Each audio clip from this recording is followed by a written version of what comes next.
Morning students.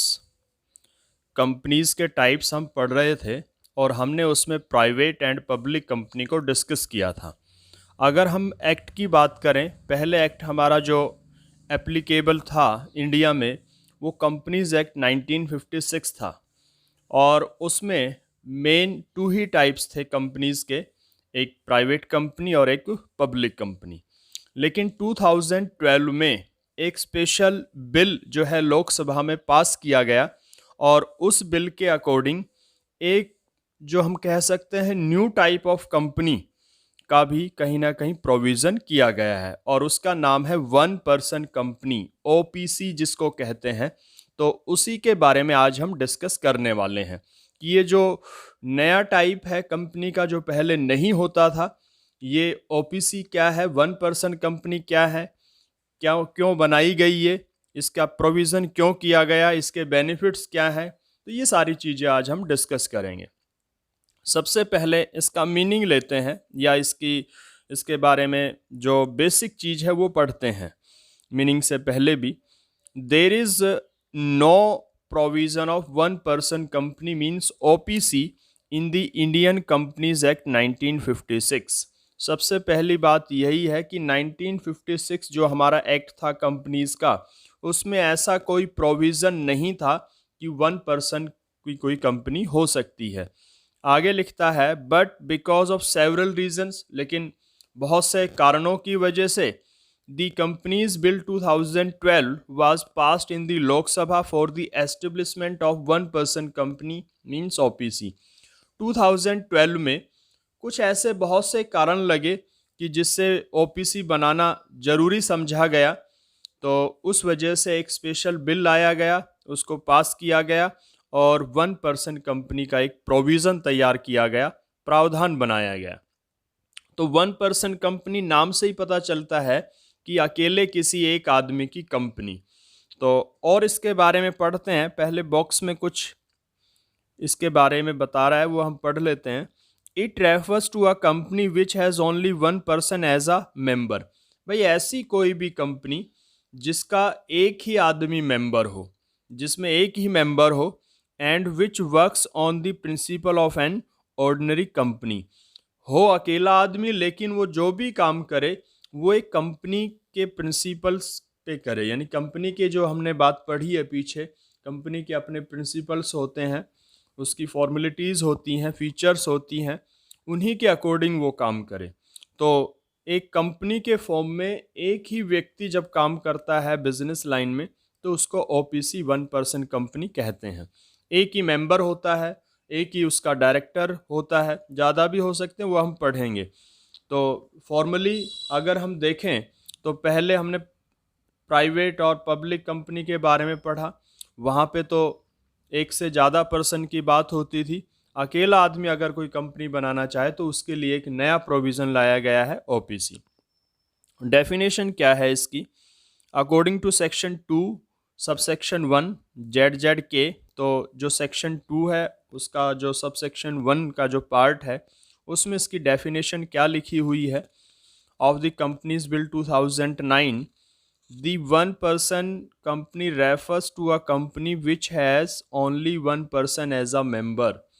तो जो bill 2009 का है, जो ड्राफ्ट किया गया होगा, उसमें इसकी जो डेफिनेशन बताई गई थी, हालांकि ये पास हुआ है बिल 2012 में, 2009 में भी एडमिट किया गया होगा, तो उसके अकॉर्डिंग इसकी डेफिनेशन क्या बताता है कि वन पर्सन कंपनी का मतलब उस कंपनी से है जिसमें केवल अकेला ही व्यक्ति उसका मेंबर होता है। कोई एक सिंगल पर्सन अगर मेंबर हो तो उस कंपनी को हम ओपीसी वन पर्सन कंपनी कहते हैं और ये नया प्रोविज़न है। पहले एक्ट में ऐसा कोई प्रोविज़न ओपीसी का नहीं होता था।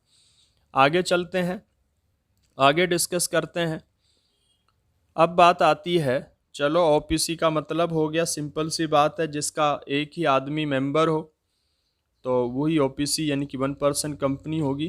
Causes of the formation of OPC, मैं आपकी बुक से ही पूरे टॉपिक उठा रहा हूँ ताकि आपको पढ़ने में मुश्किल ना हो। तो कॉजेज क्या है, कारण क्या है ओपीसी बनाने के, ये प्रोविज़न क्यों लेके आया गया, उसके मेनली 2 रीजंस यहाँ पे बताया गया है बुक में। Number 1, making the unorganised sector as organised. One person की बात करें, अकेला व्यक्ति जो बिजनेस करता है उसको हम सोल ट्रेड या सोल प्रोप्राइटरशिप कहते हैं, लेकिन उसमें कोई लीगल फॉर्मेलिटी नहीं होती। आपको कोई अपने बिजनेस का रजिस्ट्रेशन नहीं कराना होता, ऐसी कोई पाबंदी नहीं है, और कोई ऐसा एक्ट नहीं है सोल ट्रेड के लिए जो उस पर अप्लीकेबल हो। तो यानी कि कहीं ना कहीं लीगल पॉइंट ऑफ व्यू से लोगों का उस पर भरोसा नहीं होता है। सोल प्रोप्राइटरशिप की एक सबसे बड़ी लिमिटेशन भी हम कह सकते हैं कि कहीं ना कहीं उस पर लॉ का दबाव नहीं होता है, इसलिए लोग उस पर विश्वास भी कम करते हैं। आप अपना छोटा सा बिजनेस चला रहे हो, आप किसी के पास बैंक के पास लोन लेने के लिए पहुंचे तो वो आप पे विश्वास नहीं करेगा। आपके पास कोई ज़्यादा डॉक्यूमेंट्स नहीं है, लॉ के पॉइंट ऑफ व्यू से भी आपके पास ज़्यादा कुछ नहीं होता है, तो इसलिए लोग विश्वास कम करते हैं। दूसरा, आपके कस्टमर होते हैं, उनका भी कहीं ना कहीं विश्वास कम होता है, क्योंकि लीगल पॉइंट ऑफ व्यू से ऐसा कुछ एस्टेब्लिश नहीं होता है। तो क्या लिखता है, sole proprietorship business is an unorganised form of business. तो ये अनऑर्गेनाइज था, मतलब कि लॉ के पॉइंट ऑफ व्यू से उस पर ज़्यादा उसको हम बिजनेस की कैटेगरी में नहीं रखते थे। यानी कि अकॉर्डिंग टू लॉ अगर हम बात करें तो ज़्यादा कुछ आपके पास उसका प्रूफ नहीं होता है। आज आप ट्रांजैक्शन कर रहे हो, कल आप हो सकता है अपना बिजनेस बंद भी कर दो, ठीक है, कोई और समस्या आ जाए, आप अपना चेंज कर लो।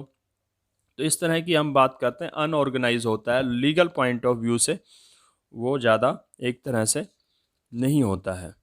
As it is unorganised people don't trust is it much, और इसी वजह से लोग उस पर ज़्यादा विश्वास नहीं रखते हैं। और they hesitate while giving it loan and goods on credit, लोग आपको उधार पैसा देने में और उधार माल देने में जो है कतराते हैं। ठीक है, उनको पता है कि भाई अगर उसने आपने पैसा उधार ले लिया उनसे और नहीं दिया तो वो लॉ के पॉइंट ऑफ व्यू से आपके खिलाफ ज़्यादा कार्रवाई भी नहीं कर पाएंगे। Because of the formation of OPC, sole traders have got a good opportunity to move from the unorganised sector and enter the organised sector.